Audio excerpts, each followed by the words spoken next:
fourth Sunday of Lent becomes the midway point for us, just past the midway point for us, of our 40-day Lenten season, which is known as Laetare Sunday, the Latin word meaning rejoicing. And our readings this weekend provide us with many opportunities to rejoice, the cause of our rejoicing.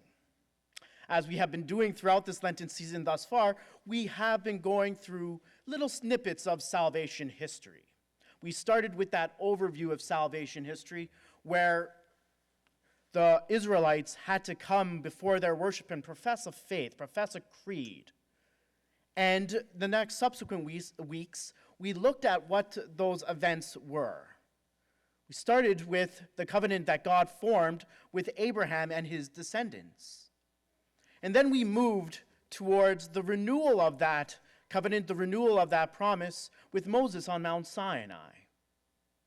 Today, the cause of our rejoicing is that God is faithful to his promise, that he upholds his end of the covenant. As the Israelites enter into the promised land, that which was given to Abraham has now come to this new generation of Israelites. They enter into it. They are able to actually taste the goodness of God. They receive the fruit of the land flowing with milk and honey. Within this reading, we pick up the story with Joshua, Moses' successor, who is to lead the people into the promised land. And he leads them through the Jordan River, dry shod. And the reason why this needs to happen is we see God moving within the new people who were going into the land. He had to show forth his mighty hand and his work like he did to the generation that had gone through the Red Sea. That generation passed within the 40 years of wandering in the wilderness. But also what happened during that wandering in the wilderness, which is not recorded in the lectionary reading, but precedes it in Joshua chapter 5, is that the Lord instructs Joshua to circumcise this new generation. And in so doing, they are reconfessing their faith in God.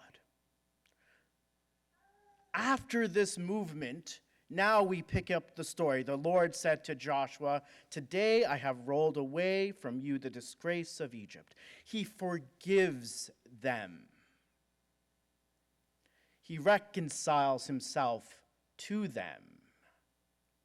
And after this movement of reconciliation, then they partake in the Passover, which they had not celebrated for the last 40 years. After the celebration of the Passover, as we hear, the manna that they were eating in the wilderness ceases to come. And we see then that the manna was just something temporal, something for them during those wanderings in the wilderness to nourish them. That which is something, a flaky substance that tasted like it was made with honey, now leads us to what they are able to eat in the land of Canaan, the promised land, the land flowing with milk and honey, the land that produces fruit in abundance that God gives to them. Joshua is just a type of Jesus. He points towards Jesus. Even his name, Joshua, Yeshua, is Jesus. And we're supposed to be able to make that connection because it actually leads us directly in the second reading, what St. Paul is giving to the Corinthians. Within that reading, we see St. Paul articulating that we too have been set free. We too have been brought in to his promised land. We see the movement of God now bringing us through the waters of baptism to become a new creation with the old passing away. And through the waters of baptism, our hearts are circumcised. We are allowed to partake in the feast and the sacraments. We are saved from the dominion of sin, death, and Satan. And we are saved from that for what? Salvation. Not just to be brought into this new land, but brought into a new dimension of relationship with God. He adopts us as his children.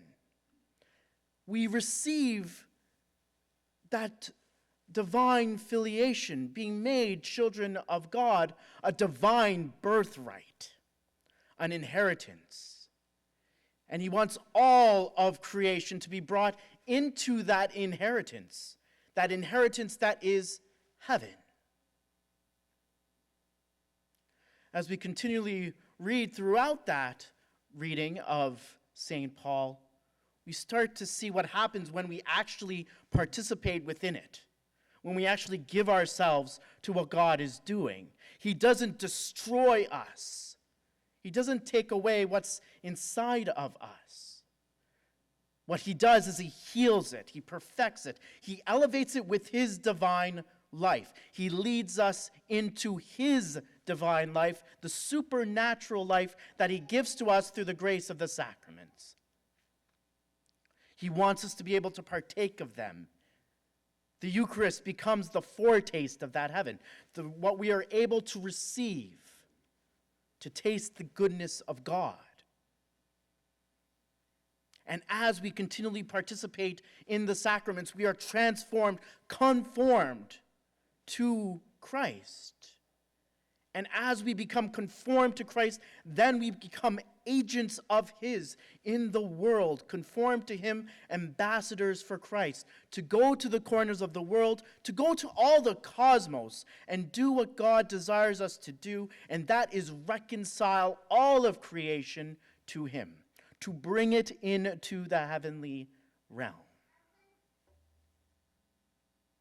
Through that first and second reading, we are able to reflect on God's goodness, the goodness of God, to taste and see it.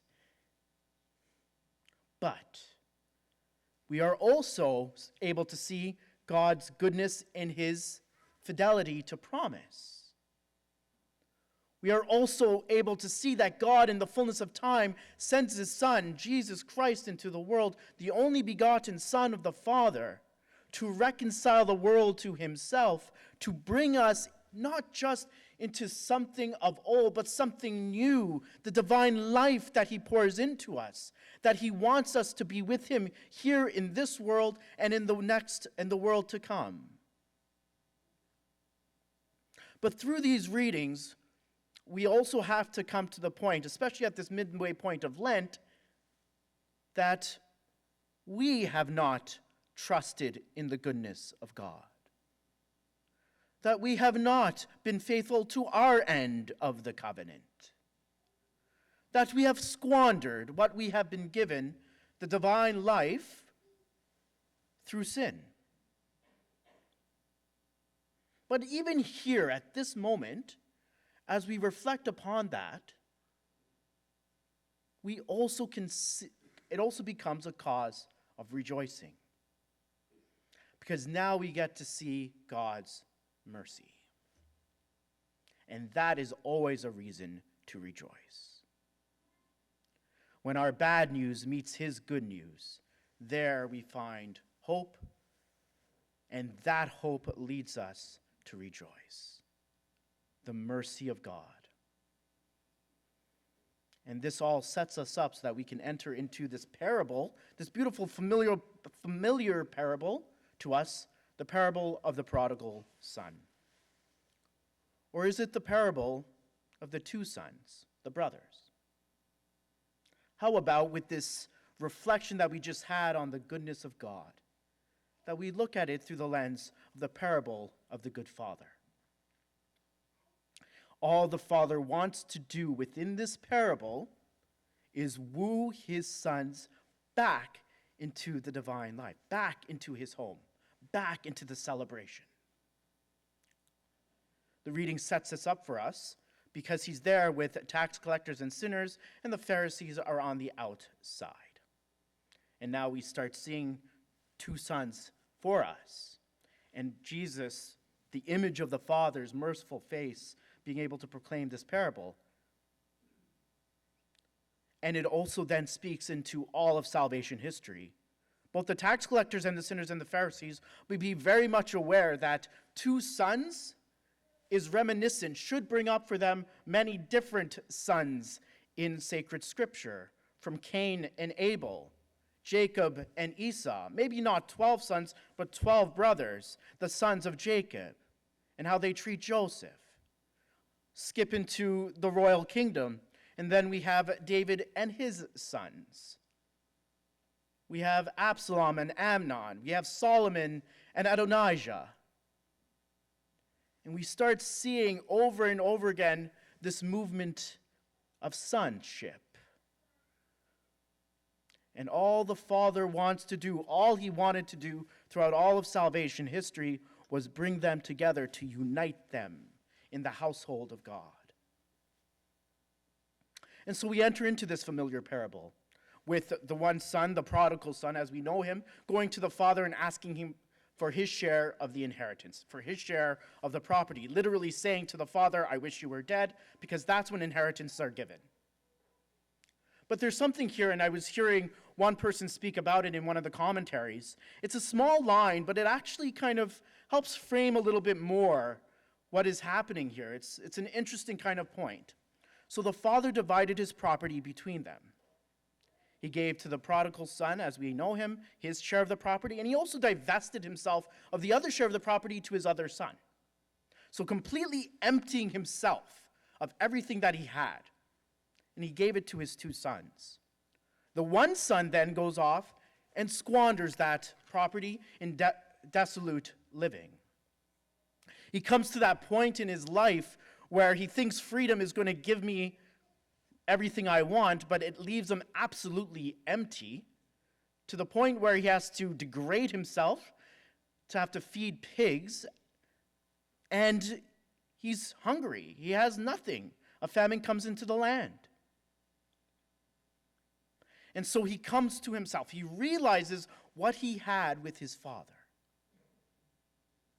And he comes alive again, and he awakens. He rises. And he begins to go over these words that he's going to say to his father. And he goes over it as he makes the long, shameful walk back to his father's house. Father, I have sinned against heaven and before you. I am no longer worthy to be called your son. Hire me back as one of your slaves. As he's making this long road back, the father sees him. Why would he be looking for him? Why would he be seeing him in the distance? Because he was looking for him. He was waiting for him to come home. And now we start seeing the father continually degrade himself, emptying himself even further by getting up out of his seat and running towards his son. And not only that, which is absolutely humiliating to the father, he embraces his son and lays his head on his son's shoulders, which empties himself even more of who he is as the father of the household. And we see within this one son, this orphan spirit that comes out. I'm no longer worthy to be called your son. Treat me as one of your hired hands. The father doesn't even let him get to that point. He receives him back. Even before he says that, he gives him back his dignity. The ring, the robe, and the sandal all represent that dignity of the father giving to him what he had. And he killed the fatted calf, brought him into a celebration to rejoice. So we see the movement of one son. But what about the other son? When the son hears about all of this, he goes to the father comes to him and says, why aren't you celebrating? Why aren't you with us? And think back to that small little tidbit about how the property of the father had been divided between the 2 sons. Whose robe was it? Whose ring was it? Whose sandals was it? Whose fatted calf was it? It was the other son's. The father gave from the other son, took his things, and gave it to him. And this is to point out to the Pharisees, you too also have the orphan spirit. That you too treat yourselves. I have been working like a slave for you. Didn't see himself as a son, saw himself as a slave. And so we see the father wooing the two sons back, trying to bring them back, trying to show the Pharisees that the tax collectors and sinners, that God came to reconcile all of creation to himself, to make all things new. And that is how our Heavenly Father treats us. He wants to reconcile us to him. We taste in the Eucharist what we will have in heaven in a veiled way. But the Eucharist too will pass away. It's not meant to be forever. When we enter into heaven, we don't need the Eucharist because we will be there with God face to face, receiving him in the most perfect way that we can. But what we do is that we squander that through our sin. And so God gives us the sacrament of reconciliation, the ministry of reconciliation, so that we too can have that in heaven. And so, echoing the words of St. Paul here today, as an ambassador of Christ, begging you to become reconciled to God, entreating you. The sacrament of reconciliation is all filled with hope, not looking at our own sins, but looking at the goodness of God and seeing what he does for us, the mercy he pours out on us, justice submitted to love. And through this movement within our own heart, now in this rounding the corner of the last few weeks of Lent, is a great opportunity to prepare to receive that sacrament. We have many opportunities here at St. Mary's. For families, we have an opportunity for you to come. We know how hard it is sometimes to be able to go to the sacrament of reconciliation when you have children with you. So we have a family day of confessions where you parents can go receive the sacrament while your children will be having fun-filled faith activities down in the hall. And we have that on April 5th 2 times. You can look around the church for those times and the date, April 5th, next Saturday. But we also have our parish day of confessions, where priests come and we are here to have the light on for you so that you can be reconciled to God. That is ultimately the two things that we do as priests. We offer sacrifice on your behalf and on behalf of Christ in his head, in his person, to reconcile you to the Father. And so we want to do that for you. We avail ourselves to you to do that. And so take the opportunity to go. It's a freeing sacrament, a sacrament that sets us free so that we can actually taste the goodness of God as his children.